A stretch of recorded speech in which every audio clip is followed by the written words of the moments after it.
Bien, bonjour à tous. Voilà, on va commencer avec quelques minutes de retard. Donc merci à tous d'être venus aujourd'hui pour ce séminaire de santé publique ISPED BPH.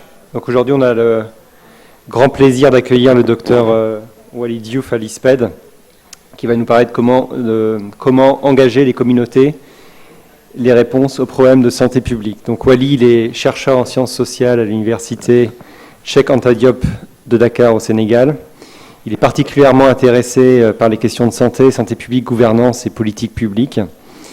Il a commencé par une expérience de recherche dans le domaine de la santé maternelle et infantile au Sénégal, avec également des projets liés à l'hygiène et à l'assainissement. Et puis ensuite, plus récemment, mais ça, depuis les milieux des années 2010, on va dire, Wally, il a acquis une expertise en matière de communication sur les risques et l'engagement communautaire dans le domaine de la santé et du développement de manière globale, en gestion des épidémies, d'abord Ebola avec la grande épidémie 2014-2016 en Guinée, Sierra Leone et Libéria, et puis plus récemment également sur le Covid-19, et comprenant notamment le soutien aux essais cliniques. Et c'est dans ce cadre-là de soutien aux essais cliniques avec l'équipe Euclide.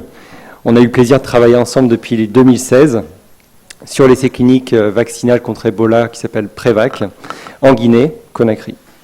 Voilà, donc Wally, dans ce cadre-là, tu as particulièrement contribué à la mise en place de l'essai en Guinée et tout au long du suivi de l'essai jusqu'à la valorisation des résultats, en coordination avec l'INSERM, promoteur de l'essai, et puis Alima, qui est opérateur sur le terrain.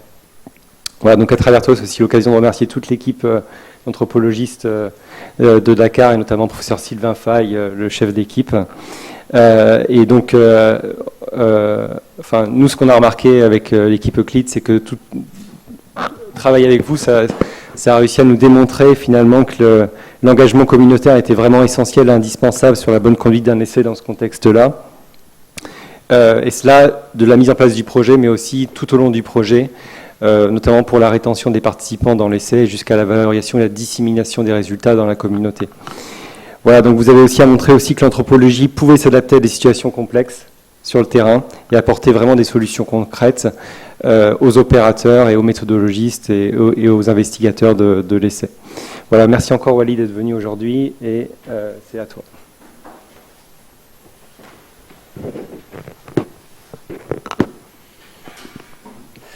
Ok, j'espère que c'est bon. Merci Edouard pour cette introduction. Bonjour tout le monde.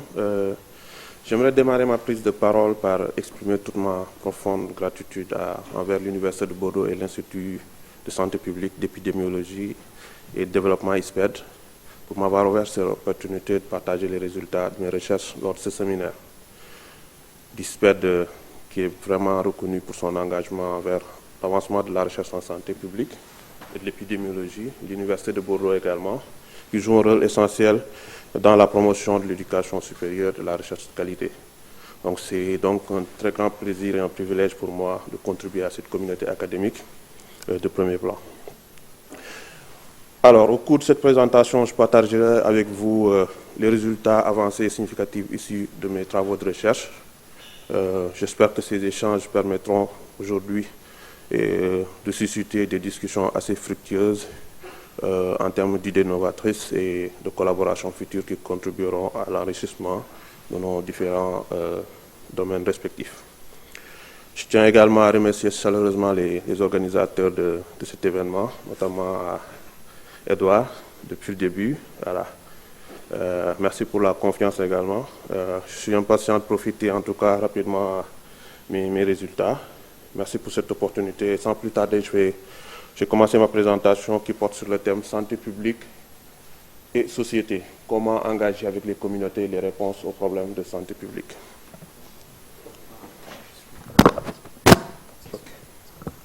Ok.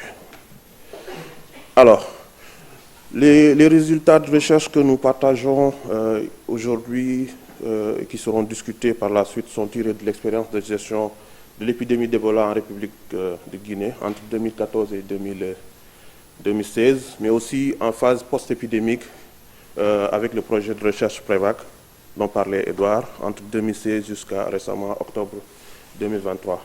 Donc le plan de cette présentation est structuré comme suit. Je démarrerai par un peu les généralités sur l'épidémie d'Ebola pour revenir un peu sur le contexte, les effets des modes de gestion sur les mobilisations communautaires. Je ferai un bref retour sur l'expérience des pratiques d'engagement durant l'épidémie. On reviendra sur ce que nous entendons par engager les communautés dans la préparation aux problèmes de santé publique, parce qu'on fera la distinction entre ce qui s'est passé durant la réponse et ce qu'on entrevoit en termes de préparation. Et on finira par une analyse critique des dynamiques de l'action publique et une nécessité des évolutions paradigmatiques. Alors, très brièvement, parce que je sais que voilà, on est en santé publique, c'est des choses que vous maîtrisez, il y a beaucoup plus de médecins ici. Bon, la maladie à virus Ebola, connue aussi sous le nom fièvre hémorragique à virus Ebola, est une infection virale provoquée par le virus Ebola qui tire son nom du fleuve qui traverse la ville de Yamboukou, qui en 1976 a connu avec la ville de Nzara, qui se trouve au sud du Soudan, une flambée simultanée, qui a été considérée comme la première épidémie d'Ebola, et qui, à travers laquelle on a pu identifier ou en tout cas synthétiser le virus. Donc depuis 1976, une vingtaine de flambées épidémiques ont été par la suite enregistrées et beaucoup plus cantonnées au niveau de l'Afrique centrale vers le Congo et quelques pays de l'Afrique de l'Est. Et en Afrique de l'Ouest, par contre, on n'a pas connu beaucoup Ebola, à part en 1994, où on a eu un cas de contamination au niveau en Côte d'Ivoire, chez une éthologue qui faisait une nécropsie sur des chimpanzés, je pense bien, et voilà, qui a eu à contaminer c'est la souche Thai Forest, je pense bien, si je me trompe. Et voilà, c'est vraiment en 2014 qu'on va observer une grande épidémie en Afrique de l'Ouest, qui, selon les recherches, va débuter vers fin décembre 2013, dans un petit village au niveau du sud de la Guinée, où le patient zéro a été retrouvé, selon les recherches menées par l'OMS et d'autres institutions, au niveau d'un village dénommé Meliandou, voilà, dans la ville de Macenta, où on a pu retrouver en tout cas les premiers foyers de contamination. Ce qui va constituer vraiment la particularité de cette épidémie de 2014, qui va lui donner plutôt un caractère inédit, c'est le fait qu'on va observer des foyers de contamination en milieu urbain, contrairement à ce qui s'observait en Afrique centrale, où les différents épisodes étaient cantonnés plutôt dans les zones rurales, dans des zones assez reculées, parce que les différentes épidémies qu'on voyait, par exemple, en RDC, c'était vraiment dans des zones un peu éloignées, déconnectées un peu des centres urbains. L'autre caractéristique qui rendait inédite cette épidémie également, c'était le fait qu'elle s'est étendue sur une longue durée, parce qu'elle est de 2014 jusqu'à 2016, bon, 2015 au début, et après il y a eu une résurgence entre mars 2016 jusqu'à juin 2016. Donc c'était une épidémie d'une ampleur assez importante, où on a observé aussi une dynamique interne, c'est-à-dire des cas de contamination dans des pays frontaliers, notamment le Libéria, la Sierra Leone et la Guinée principalement. Et on a eu des cas exportés également, notamment on a eu des cas aux États-Unis, au Royaume-Uni, en Italie, en Espagne, avec les mouvements des patients. Donc c'est vraiment des éléments qui ont donné un caractère assez inédit et exceptionnel à cette épidémie, parce qu'avant, on n'avait pas des épidémies qui avaient une certaine ampleur et qui dépassaient un peu les limites géographiques des pays ou bien des zones où elle émergeait. Alors, très rapidement, je voudrais revenir sur le dispositif de gouvernance de cette épidémie. Bon, il n'y a pas tous les acteurs cette carte, mais elle présente un peu, très brièvement, en fait, comment se configurer la gouvernance, en fait.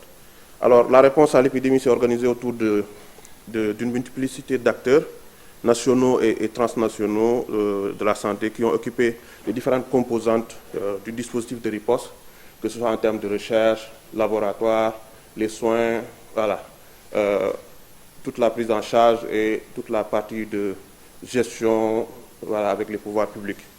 Donc l'ensemble du modèle construit un rapport unilatéral, comme vous voyez avec les flèches, voilà, entre les experts d'un côté, qui développent un paquet d'interventions basées sur des évidences scientifiques et des savoirs expérientiels, voilà, parce qu'on a toutes ces grandes institutions qu'on va retrouver, par exemple notamment MSF, qui vont vraiment rapatrier beaucoup de technologies, voilà, qui ont été déjà utilisées dans d'autres contextes, notamment les centres de traitement Ebola. Voilà. Mais de l'autre côté, on retrouve les populations au centre, pensées comme la menace, ou pour le dire autrement, le problème à gérer. Donc, si vous voyez le modèle, il y a tous les acteurs et la population est considérée comme le problème à gérer. Les seules formes d'interaction qu'on observe ici, vraiment, c'est la partie entre les autres acteurs et les populations. C'est des processus de recueil d'informations et de collecte de données épidémiologiques. Donc l'ensemble du modèle, voilà, il fait un rapport unilatéral et voilà, comment dirais-je même, deux groupes, les populations et les experts d'un côté. La lutte contre Ebola s'est également illustrée par la transposition d'un ensemble de technologies pour la plupart, comme je le disais tout à l'heure, qui ont été utilisées dans d'autres contextes. Les CTE, voilà, toute la technologie des lavages des mains. On a aussi les thermoflash, je pense, qui, dans nos zones en tout cas, qui ont été beaucoup plus observées durant cette épidémie. On a voilà, toute la partie épidémio, la gestion des corps et surtout la vaccination vers septembre avec comment dirais-je même, la petite dérogation que l'OMS a autorisée pour qu'on commence à utiliser des vaccins même qui étaient encore au stade expérimental.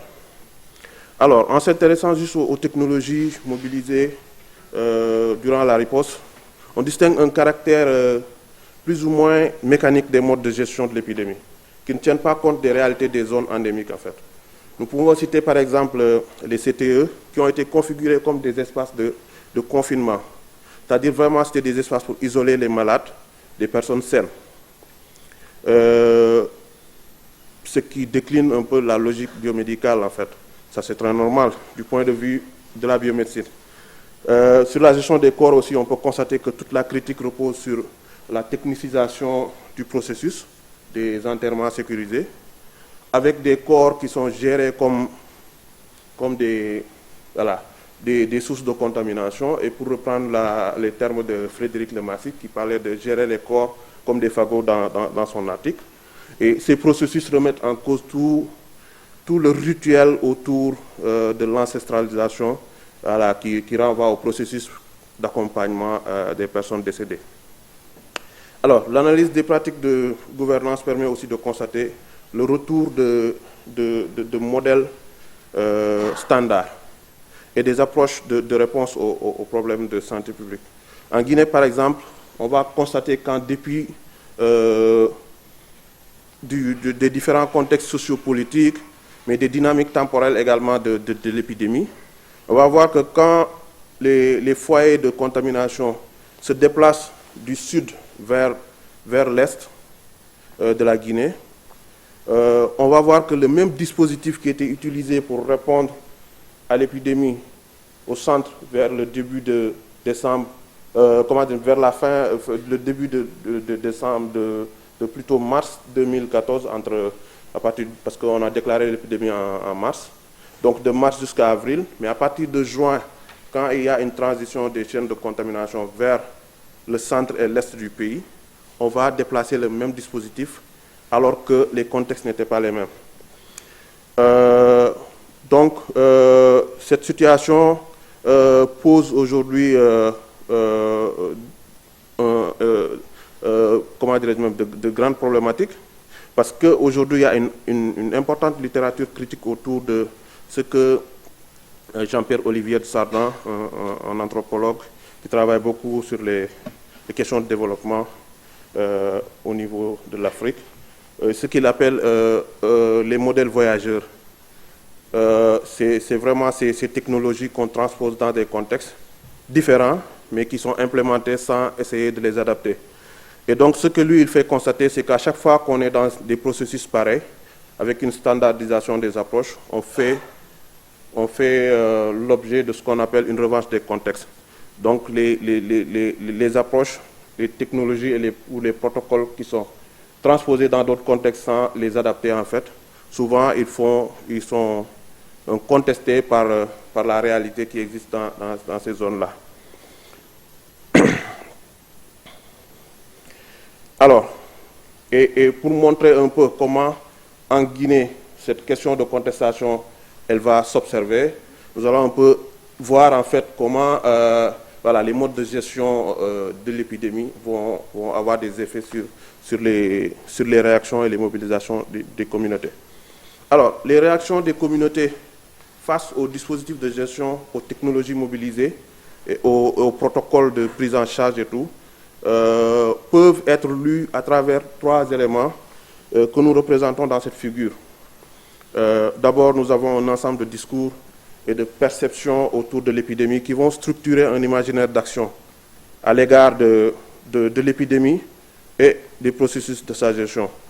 Et ce discours, cet imaginaire d'action va influencer dans une certaine mesure les attitudes et déteindre sur les pratiques des communautés. Nous voudrions discuter très rapidement 2 grandes conceptions parce qu'il y en a plusieurs, mais voilà, on n'aura pas peut-être le temps voilà, de revenir sur tout.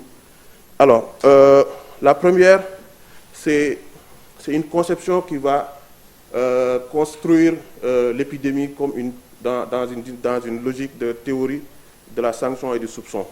Alors, je voudrais rappeler en premier que ces conceptions, elles sont assez dynamiques et évolutives en fonction de la temporalité de l'épidémie aussi. Donc c'est important parce que cette théorie de la sanction et du soupçon, on la retrouve beaucoup plus au début de l'épidémie, en raison des faibles connaissances sur Ebola, parce que c'est ce qu'on va plus observer quand Ebola arrive en 2014, autant du point de vue des équipes, des acteurs de la santé, mais aussi des populations. C'était vraiment un vide. Les quelques acteurs qui avaient quelques connaissances autour de cette maladie, c'était voilà, au détour d'un cours de médecine, voilà, avec des informations assez subsidiaires, pour le dire comme ça. Et voilà, ça va entraîner vraiment cette situation de méconnaissance de l'épidémie, autant de la part des acteurs de santé que des populations, va entraîner une situation de crise sociale, avec une maladie qui est inconnue, caractérisée de mystérieuse, ce qu'on va retrouver dans les médias, que ce soit des médias nationaux ou internationaux, où la situation, l'épidémie est caractérisée de mystérieuse. Donc, autant du point de vue des acteurs, on ne retrouve pas de réponse, et cette situation va vraiment entraîner la crise sociale qu'on va retrouver dans cette zone. Ensuite, il y a ce qu'on va observer à travers les caractéristiques de la chaîne de contamination. C'est-à-dire que la maladie va se développer autour du cercle familial. Ça commence par le patient et ça touche toutes les personnes autour de ce qu'on va appeler le groupe organisateur de la thérapie.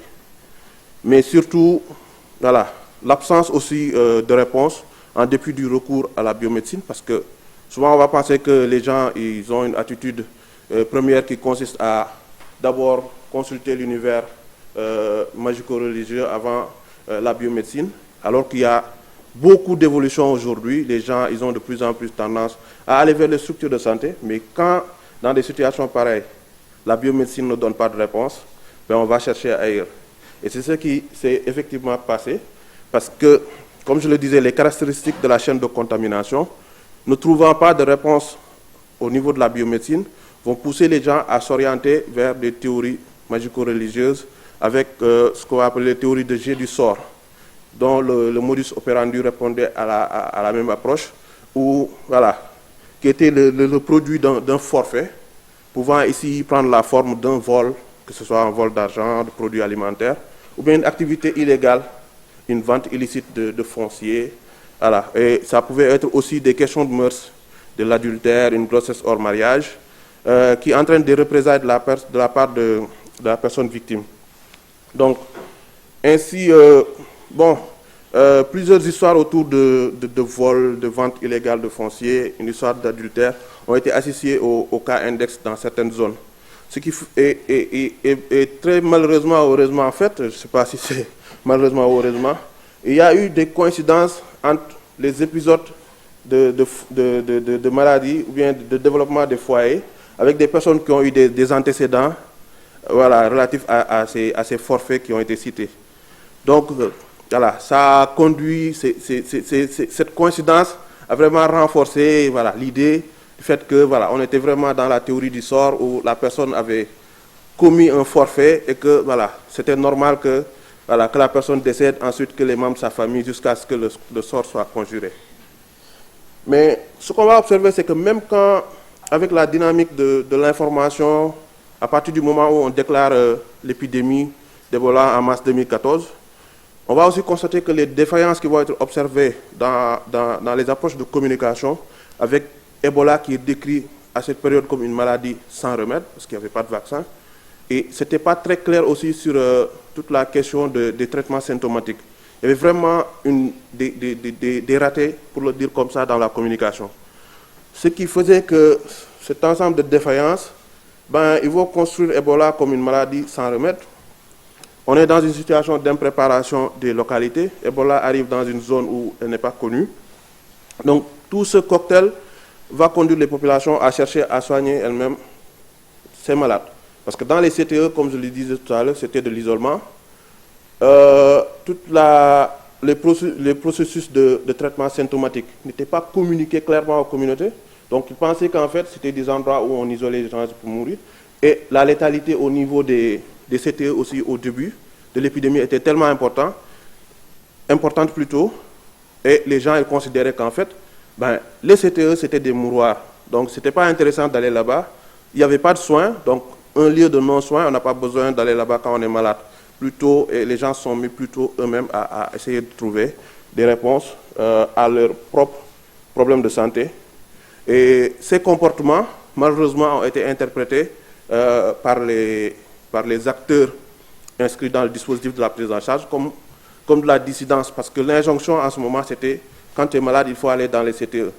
Alors que les communautés ne voyaient aucun intérêt ou une plus-value à aller dans les CTE où il s'agissait d'attendre un peu sa mort.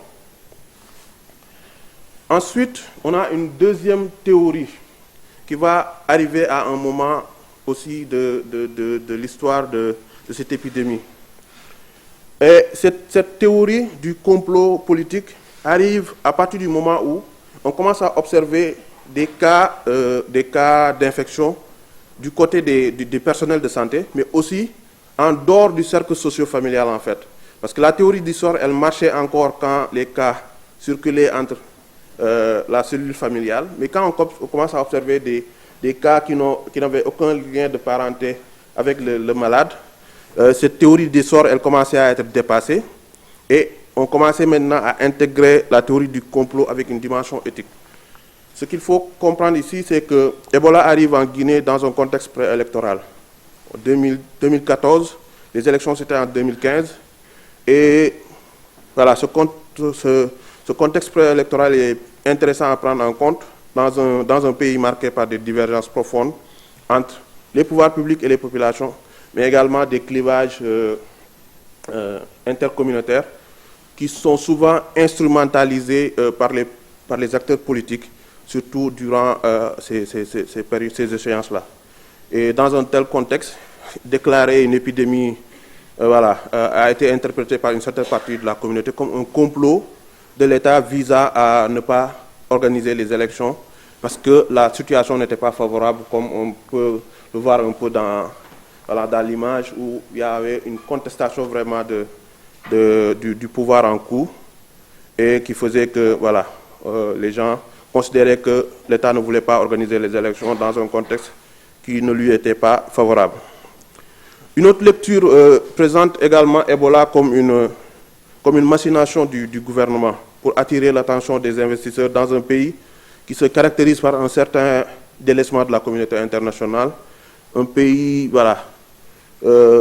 qui avait certaines difficultés, en tout cas financières, en ce moment-là, et dont les raisons peuvent être, se trouver aussi dans l'histoire politique de la Guinée, parce que qui connaît la Guinée, un peu l'histoire de la Guinée, c'est que c'est un des premiers pays à s'être affranchi un peu de la métropole française en décidant en 1958 de ne plus être sous le couvert de la France et de prendre son indépendance, de s'affranchir un peu de cette métropole. Et cette situation a entraîné des conséquences autant au plan diplomatique, mais aussi sur le plan économique, avec des conséquences assez sévères.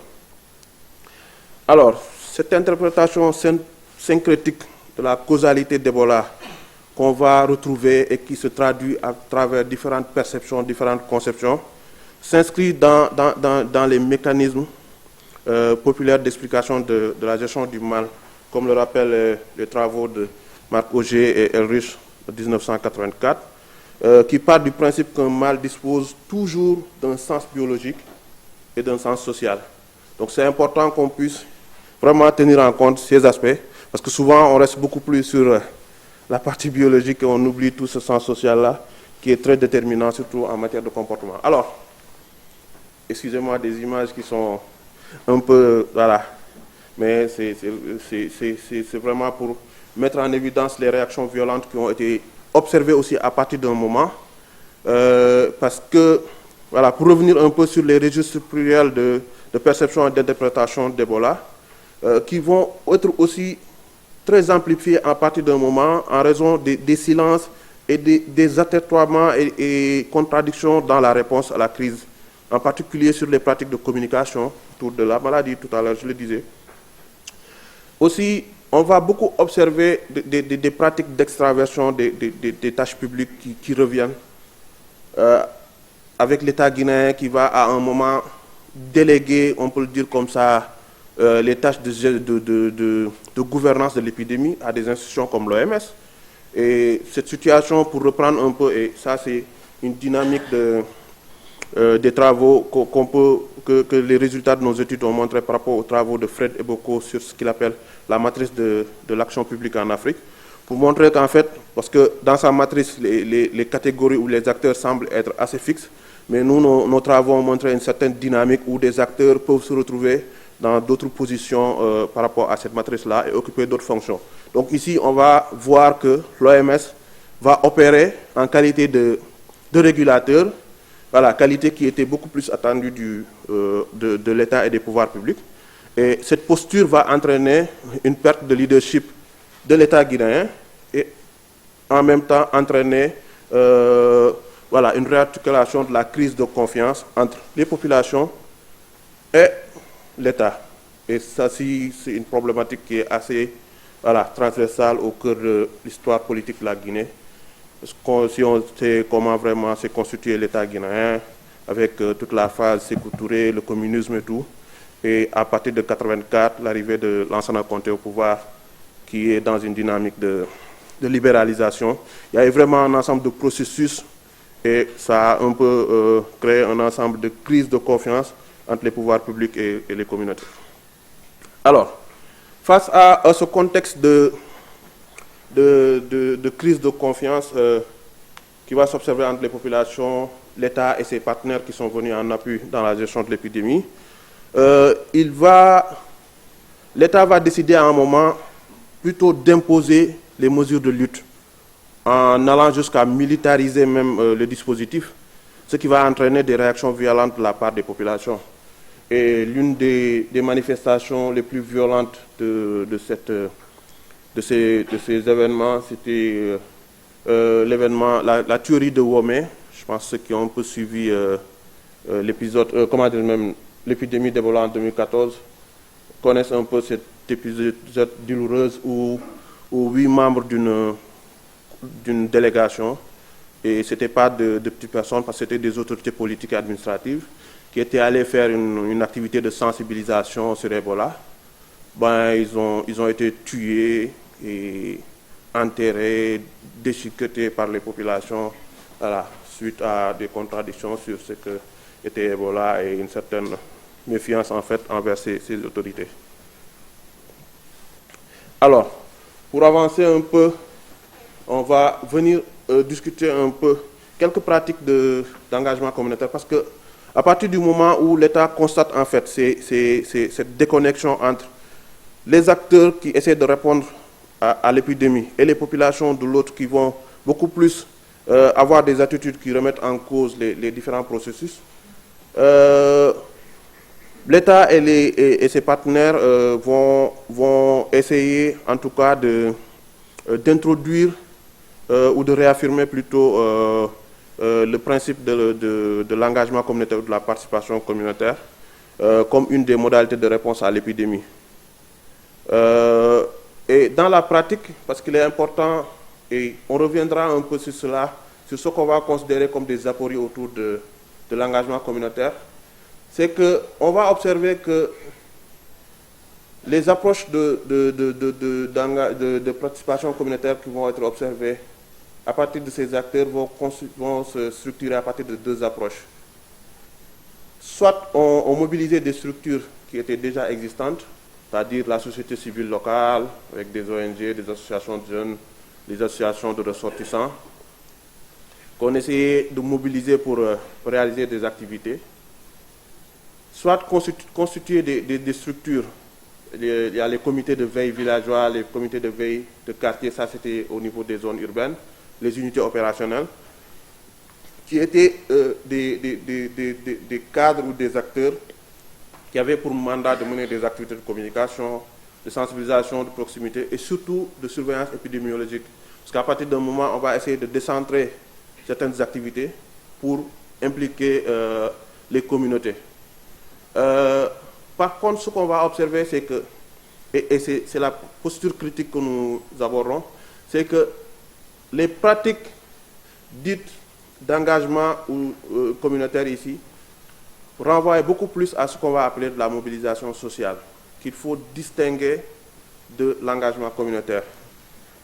Parce que quand on revient un peu sur l'expérience guinéenne de l'engagement communautaire, qui, comme nous le précisons, renvoie beaucoup plus à de la mobilisation sociale, on va observer que ici, on va mobiliser les communautés pour réaliser des activités dont le contenu et la forme ont été pensés en dehors d'elles. C'est-à-dire que les gens, les catégories qui étaient mobilisées ne faisaient qu'exécuter des décisions, des orientations, des discours qui ont été préfigurés et sur lesquels ils n'ont eu aucune implication dans le processus de leur définition. Ensuite, les représentants des communautés sont déjà formatés et ne font que prendre des places qui leur sont préattribuées. Donc, il y a un dispositif qui est déjà défini à la base, où on dit que voilà, la structure, comme le comité de veille villageois, ce sera si, voilà telle catégorie qu'on va impliquer, et voilà chaque catégorie, son rôle et les tâches qu'il aura à faire. Et ceci conduisait à une certaine idée réductrice de la communauté, qui considérait la société guinéenne, la Guinée en fait comme une entité homogène, indifférenciée, où en fait les mêmes structures, on revient un peu sur cette approche des mécanismes standards, pouvaient fonctionner de la même manière partout. Et les mêmes acteurs étaient impliqués dans toutes les zones. Alors que ça ne fonctionnait pas comme ça. Il y a toutes les questions relatives aux ordres de légitimité qui ne sont pas les mêmes en fonction des zones.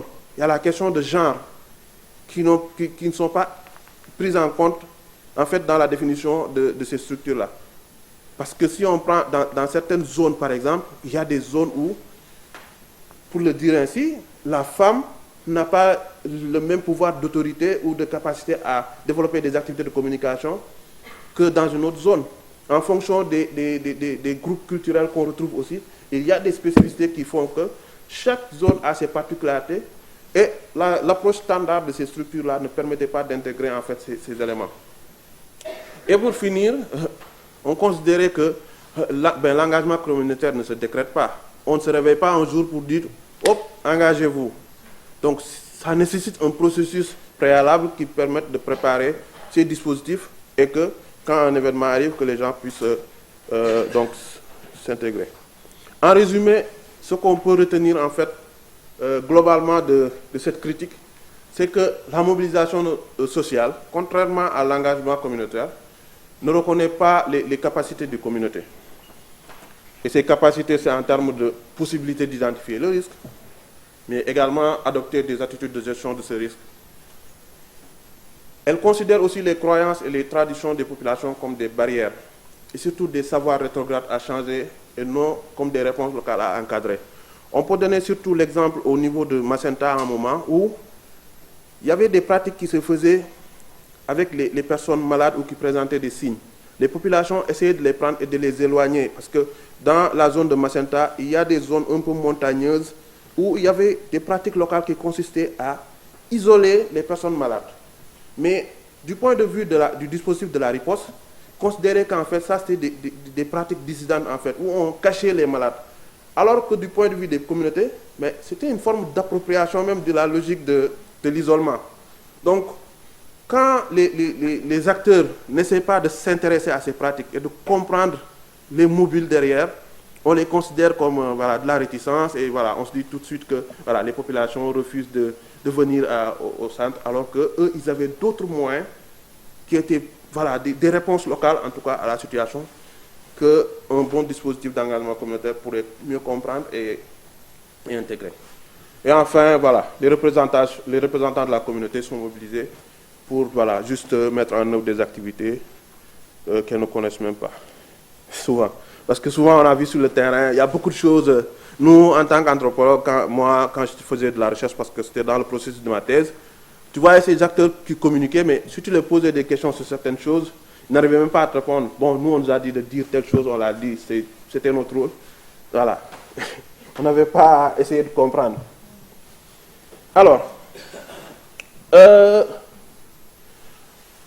je voudrais, dans cette partie de la communication, dans la dynamique de l'épidémie, parce que là, on sort de l'épidémie, on vient un peu dans un contexte épidémique, et nous, on a essayé de mettre en place, avec l'équipe sciences sociales qui a accompagné le projet Prévac, de définir ou développer un modèle d'engagement communautaire, en fait, pour accompagner une activité de santé publique qui était l'essai vaccinal Prévac.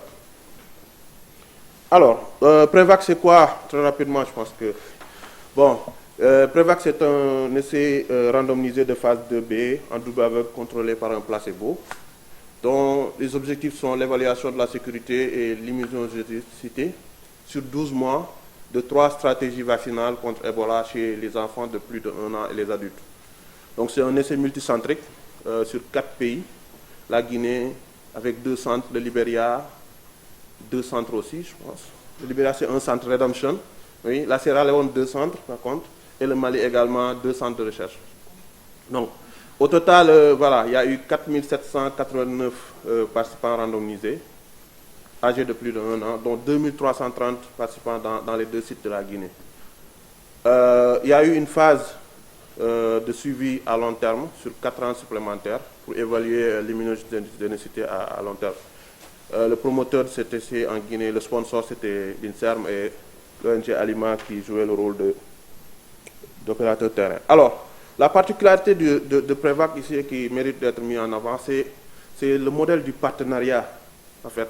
Partenariat à plusieurs échelles, partenariat entre des pays, entre des institutions de recherche, entre des laboratoires, avec les laboratoires Merck, Janssen, Bavarian Nordics, les universités, qui est important, mais aussi des partenaires privés, avec l'ONG Alima, qui était opératrice en tout cas au niveau de la Guinée, mais surtout un partenariat avec la communauté, et qui va être la dimension qui va beaucoup plus nous intéresser dans cette partie, parce qu'on parle d'engagement communautaire et on voudrait revenir un peu sur ce que ça veut dire. Mais au-delà, quelques généralités sur les principes élémentaires sur les essais cliniques. Bon, je ne vous apprends rien, hein. C'est des choses que vous connaissez déjà. Voilà, les essais cliniques, les essais vaccinaux plutôt, c'est des processus scientifiques nécessaires pour s'assurer de la sécurité et de l'efficacité d'un vaccin. La dimension technique, elle est assez intéressante parce qu'on ne peut pas faire d'essais cliniques sans vraiment toutes les compétences qu'il faut, des investigateurs, des laboratoires et tout ça, surtout toute la partie de data management et tout ça. Mais il y a une dimension assez importante des essais cliniques qu'on néglige souvent et qui consiste les dimensions sociales. Parce qu'il faut savoir que les vaccins, même si elles sont au bénéfice des populations, ces derniers sont susceptibles de réagir de différentes manières face à leur usage. On a vu toute la problématique autour de l'acceptabilité des vaccins Covid durant la pandémie, et ça pose un ensemble d'enjeux qui renvoient pas aux dimensions techniques forcément du vaccin, mais qui renvoient à d'autres considérations qui ont beaucoup plus un caractère social et qui vont influencer son acceptabilité. En termes d'essais cliniques également, il faut savoir que, je pense que vous connaissez un peu toutes ces bonnes pratiques cliniques qui font qu'un vaccin ne se teste pas sans la volonté des populations. Donc, je pense que toutes les lignes directrices en matière de recherche clinique, que ce soit le code de Nuremberg, la déclaration d'Helsinki, rappellent un peu l'intérêt de la participation libre et volontaire, ce qui requiert, à partir de ce moment, une acceptabilité sociale. Donc, en conclusion, pour que l'essai clinique puisse répondre à ces objectifs, il faut que les populations collaborent, acceptent et accompagnent ces activités. Alors, un petit mot de contextualisation, parce qu'il faut rappeler dans quel contexte PREVAC a été mis en œuvre. PREVAC est développé à partir de début 2016, donc dans un contexte post-épidémique, parce qu'on venait tout juste de sortir de l'épidémie de 2016 plutôt, même si tous les processus antérieurs ont beaucoup plus commencé en 2015, mais c'est vraiment la mise en œuvre a commencé vers 2016. Donc, et PREVAC s'inscrit toujours dans les processus de réponse et de riposte, en tout cas à la maladie à virus Ebola.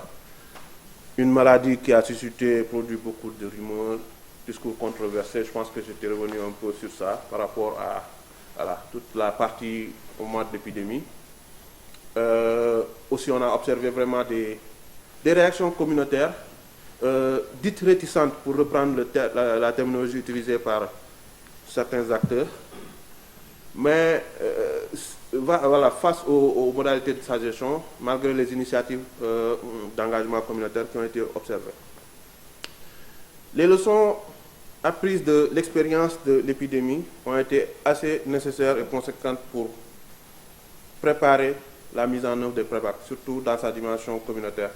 Parce qu'au-delà de la réticence, ce qui est caractérisé de réticence, il fallait plutôt voir dans les réactions communautaires une résistance face aux modalités de gestion de l'épidémie qui étaient jugées peu empathiques et peu adaptées au contexte.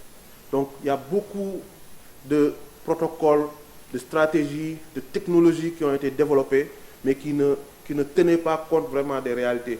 Si on prend juste la technologie des enterrements sécurisés, où au début on utilisait des sacs plastiques en noir, et le noir, ça a une certaine symbolique du point de vue des communautés. Donc, les gens étaient très réfractaires vraiment à l'utilisation de ces sacs plastiques. Déjà, mettre le corps de son parent dans un sac plastique, c'était déjà très compliqué à accepter pour les communautés, et en plus la couleur noire et tout le rituel d'ancestralisation, parce qu'elles n'étaient même pas impliquées dans les processus d'enterrement. Donc, c'était des équipes de la Croix-Rouge le plus souvent qui venaient avec toute la partie sanitation, pour asperger, même brûler certaines chambres où résidaient un peu les personnes malades. Donc c'était vraiment des pratiques qui étaient jugées peu empathiques pour les communautés et qui ne respectaient pas vraiment la dignité des personnes décédées. Toutes les questions de genre aussi, parce que on pouvait avoir une personne âgée qui est décédée et qui devait être gérée par des équipes, mais très jeunes. Il y a toute une symbolique derrière dans ces processus-là qu'il fallait respecter. Donc ça, c'était une première chose. La deuxième observation qui était intéressante aussi, c'est qu'en dépit des doutes relatifs aux causes de l'épidémie et de la critique des modalités de sa gestion, les populations avaient la volonté de se protéger. Donc ça aussi, c'est une chose à noter, parce qu'on a beaucoup plus mis en avant les mobilisations contestataires, les mobilisations revendicatives de droits. Mais derrière, il y a eu des formes de mobilisation aussi dans les communautés qui ont été beaucoup plus dans le sens collaboratif. Parce qu'on a vu dans certaines zones où le dispositif n'était pas présent, des gens se sont débrouillés pour faire certaines activités de prévention avec la promotion du lavage des mains, faire des activités de surveillance épidémiologique. Les gens se sont organisés en tout cas dans certaines localités pour eux-mêmes se protéger de la maladie. Et ça, c'était des choses qui étaient assez intéressantes pour nous. Et de voir que, voilà, il y avait cette volonté de se protéger, ça c'était une chose. Donc, vraiment qu'il fallait essayer de capitaliser pour préparer Prévac. Alors, tout à l'heure, on a critiqué ce qui était fait durant l'épidémie et qu'on ne considérait pas comme de l'engagement communautaire, mais plutôt comme de la mobilisation sociale. Ce que nous considérons comme étant de l'engagement communautaire, et on reprend très brièvement la définition de Maryse Bresson, qui considère que l'engagement communautaire renvoie à des processus par lesquels on fait intervenir et contribuer les communautés aux décisions qui les concernent en premier lieu, dans l'objectif de leur permettre d'accéder à un pouvoir d'action. Donc ici, l'engagement communautaire va vraiment renvoyer à des processus vraiment où on va beaucoup plus responsabiliser les communautés. Donc, c'est un processus qui est basé aussi sur un certain nombre de considérations. Donc, et ces considérations, on peut en retenir 3 rapidement. C'est que, de un, les populations ne sont pas des coquilles vides. Et qu'elles ont donc des connaissances et des réponses aux problèmes qui se posent. Même si ces réponses ne sont pas les plus optimales possibles, mais elles ont au moins quelque chose à dire. Elles ont aussi des capacités à contribuer, ou d'autres des acteurs de la résolution. Donc ça, c'est aussi des choses, parce qu'elles ne veulent pas, contrairement au schéma que j'avais montré en début, où elles étaient considérées comme le problème à gérer, elles souhaitaient plutôt être des acteurs au même titre que les autres de la résolution des problèmes qui les concernaient. Et en dernier, les populations, elles pouvaient contribuer et de manière bénévole à la réponse.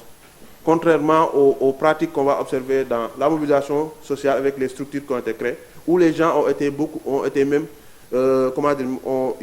l'implication de ces catégories a été une implication tarifée, parce qu'on paye les gens pour réaliser ces activités. Or, ici, les gens étaient prêts même à faire des activités au bénéfice de la communauté sans être payés. Donc, l'engagement communautaire, ce n'est pas un principe nouveau. Je pense que tout ce qui suit depuis Alma-Ata 78, on parle beaucoup de l'engagement communautaire, mais dans la réalité, on voit qu'il y a vraiment des apories et des pratiques décalées de ce principe-là. Alors, pour nous, concrètement, faire de l'engagement, c'est faire des communautés des partenaires de l'action publique. Et ceci repose sur 4 principes. Le premier principe, c'est celui de la reconnaissance. Je pense que j'en ai parlé tout à l'heure. Reconnaître que les gens ont une intelligence sociale, des capacités, une expertise locale qui peut être mobilisée. Engager les communautés aussi, c'est faire de la collaboration avec les communautés. Mais cette collaboration, parce que la communauté, elle est énorme, tu ne peux pas collaborer avec des individualités. Donc, il faut collaborer avec les figures d'autorité, parce que il n'y a pas une communauté, mais des communautés. Voilà, parce qu'au sein des sociétés, c'est regroupé en fonction de différents critères ou caractéristiques qui vont décliner différentes communautés. Et dans ces différentes communautés, maintenant, il y a des figures d'autorité de ces communautés, des figures reconnues qu'il fallait mobiliser. On met l'accent ici sur la notion de figure reconnue, parce que ce qu'on va observer, c'est que durant l'épidémie, il y avait certes certaines figures d'autorité qui étaient mobilisées, mais qui étaient des figures d'autorité dont l'autorité était plus ou moins contestée. Surtout si on prend le cas des autorités politiques, où en raison d'un contexte spécifique, en fait, leur autorité était vraiment contestée par les communautés parce qu'elles considéraient que c'était des personnes qui agissaient un peu dans leur intérêt et moins dans l'intérêt des populations.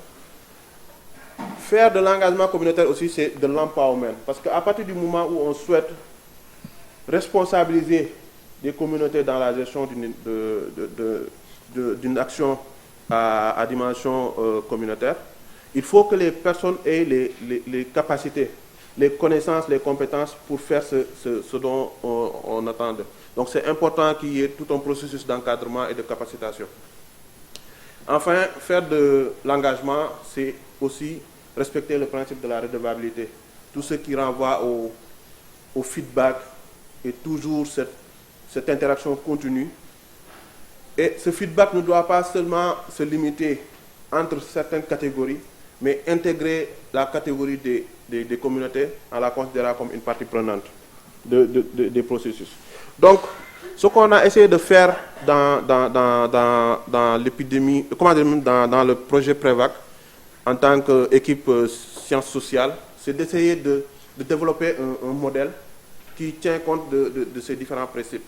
Et pour faire cela, il y a eu un ensemble d'activités d'ethnographie et de recherche qui ont été développées pour à la fois faire en matière de... Parce que comme on dit, pour faire de l'engagement, il faut reconnaître les connaissances, donc faire une évaluation de ce que les gens avaient comme connaissances, expérience par rapport à l'épidémie et quelles critiques tirer un peu de toute cette expérience-là. Et de manière dynamique vers quoi on allait avec la partie de la préparation avec les essais cliniques, ce que les gens en pensaient. Parce que ce n'est pas la première fois où les gens sont confrontés aux questions de vaccination. Donc il fallait essayer de voir ce que les gens connaissent et comment ils entrevoient la perspective de telles activités.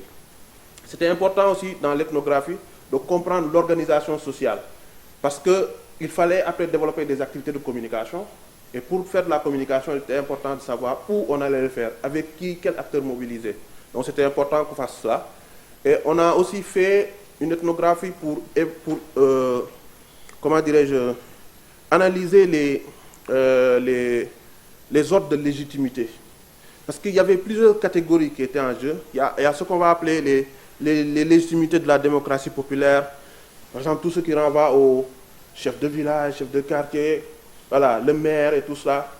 Ça sont des catégories officielles. Mais ce qu'on a constaté, c'est qu'en dehors de ces catégories-là, il y avait d'autres formes de légitimité qui étaient beaucoup plus diffuses, mais qui avaient une capacité de mobilisation importante. Et ces acteurs-là ont été beaucoup plus vus durant l'épidémie, parce que c'est eux qui étaient à la base des mobilisations, qu'elles soient contestataires ou contributives. Donc on a moins retrouvé les légitimités officielles par rapport à ces catégories-là. Il était important pour nous de retracer ces catégories afin de voir, de travailler avec elles, parce qu'on voyait que de manière opérationnelle, c'est ces catégories qui avaient beaucoup plus d'autorité sur les communautés et qui pouvaient les engager dans une dynamique quelconque. Donc vraiment, ce travail a permis de les identifier et de développer un ensemble de paquets d'interventions pour faire un plaidoyer envers ces personnes qui nous ont servi de porte d'entrée maintenant vers les communautés, à partir du moment où on les avait. Donc dans la suite, on a développé un paquet d'activités de communication, toujours en les mobilisant, parce que, j'ai oublié peut-être de le préciser tout à l'heure, dans la collaboration aussi, il faut éviter, surtout à partir d'un moment, de se substituer à ces acteurs-là. Parce que souvent, en fait, c'est ce qui se produit. On semble dire qu'on les mobilise, mais après, quand ils viennent, ils sont là juste pour de la figuration.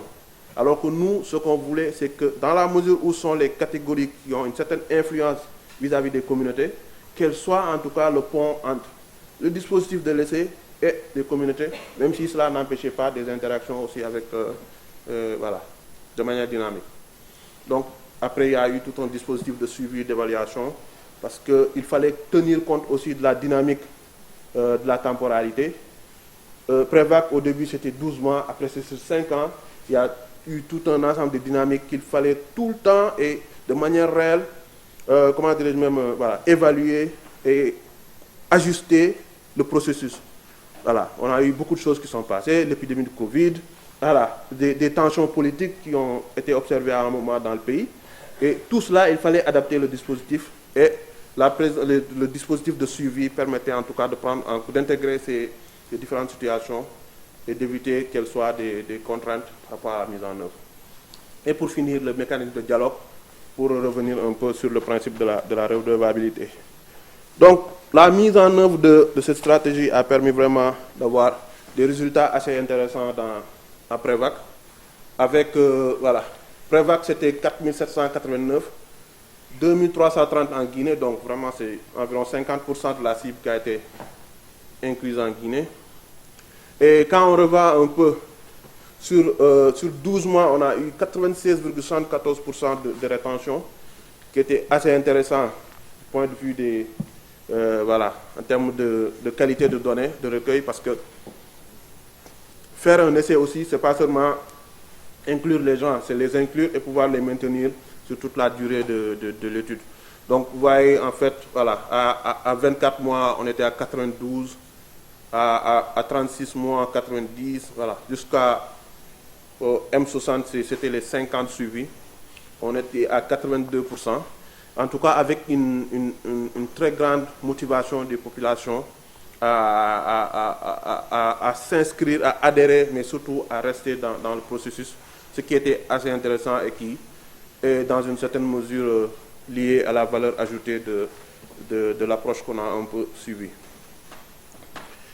Alors, pour terminer, et ça va être une petite discussion, parce que je pense que toute la discussion va un peu tourner autour de la nécessité de dynamique de l'action publique, voilà, qu'on va discuter ici. Parce que ce qu'on va, pour revenir un peu sur l'expérience de la Guinée, hein, parce que ce qu'on a observé, c'est que la réponse s'est vraiment construite autour de plusieurs acteurs nationaux, sous-régionaux, transnationaux, voilà, qui ont vraiment appuyé et encadré l'État guinéen.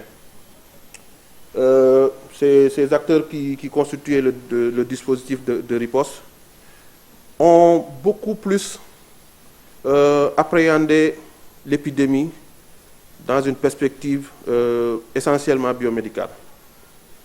Et cela a conduit à promouvoir, imposer des mesures de lutte et à considérer les réactions communautaires comme de la dissidence.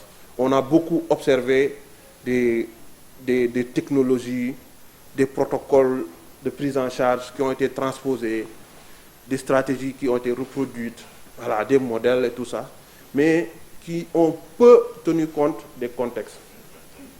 Voilà, je pense que ça, on l'a assez dit. On a aussi observé que les modalités de gestion de l'épidémie étaient plus ou moins autarciques et peu à l'écoute des communautés. Je parlais tout à l'heure de la militarisation de la riposte à un moment, avec un dispositif basé sur vraiment toute cette transposition de technologie, et voilà, qui ne tenait pas compte du contexte. Un tel modèle de gouvernance a produit, pour reprendre un peu encore Olivier de Sardan, cette revanche des contextes, processus qui a, dans une certaine mesure, complexifié et rendu contre-productif les efforts investis pour le contrôle de l'épidémie. Parce que voilà, une épidémie, 2 ans, ce n'était pas quelque chose de petit pour une zone géographique, voilà, avec la Guinée, le Libéria et la Sierra Leone seulement. Alors, il se pose dès lors un problème de paradigme que les acteurs de santé publique semblent avoir du mal à dépasser, à notre avis, au regard de la persistance dans certaines pratiques de gouvernance des urgences de santé publique qui ont suffisamment démontré de leurs limites. Parce que, oui, en théorie, souvent, il y a beaucoup de choses qu'on dit intégrer, voilà, les dimensions sociales et tout, mais souvent, quand les épidémies arrivent dans la réalité, on voit qu'on reste encore dans certaines pratiques qui, voilà. Et ça, à notre avis, ça pose un problème de paradigme. Par ailleurs, les engagements et les mobilisations portés par différents acteurs, qu'ils soient individuels ou collectifs, illustrent d'une certaine manière une certaine conscience citoyenne, qu'il s'agisse de la conscience de défendre sa localité, une conscience en termes de solidarité, voilà, de lobbying participatif, qui s'est mieux affirmé au fil de l'épidémie d'Ebola. On revient un peu dans le contexte de la Guinée, et qui a porté un peu ces catégories au rôle d'acteurs dans la matrice de la gouvernance de l'épidémie d'Ebola, et qui leur a donné des capacités et un pouvoir de faire bouger les lignes et pousser les acteurs à changer de pratique. Parce que de manière dynamique, en Guinée, on va voir que les acteurs de ces mobilisations contestataires vont, à partir d'un moment, pousser les acteurs de la riposte à revoir leur manière de faire. Donc, que ce soit dans la technologie des EDS, à un moment, on a changé le sac plastique de la couleur noire vers la couleur blanche. À partir d'un moment, on a même permis aux familles de porter l'uniforme, ça s'appelle une casaque. Ouais. La tenue, oui, pour participer à tout le processus de l'enterrement. Dans les CTE, à partir d'un moment, il y a une ouverture des CTE pour permettre aux membres de famille de venir visiter avec tout un dispositif de contrôle et de gestion des infections. Donc, il y a eu vraiment de la dynamique et ça, c'est la résultante un peu de l'implication de ces catégories dans vraiment la remise en cause un peu de la manière dont les choses étaient faites. Donc, ce qu'on considère en résumé, c'est que ce lobbying communautaire est devenu un élément incontournable dans la conduite de l'action publique en Guinée de nos jours et déborde de plus en plus aujourd'hui dans le champ de la santé, ce qui mérite une intégration pour une efficience et surtout une efficacité de l'action, des actions et interventions de santé publique. Donc, ainsi je termine ma communication. Je voudrais terminer par remercier un peu tout le consortium de l'essai Prévac, parce que une partie de ma présentation reposait un peu sur cette expérience. Ça, c'est une liste de publications que nous avons fait basées sur autant ma thèse et les différentes interventions et activités de recherche. Et je vous remercie de votre attention.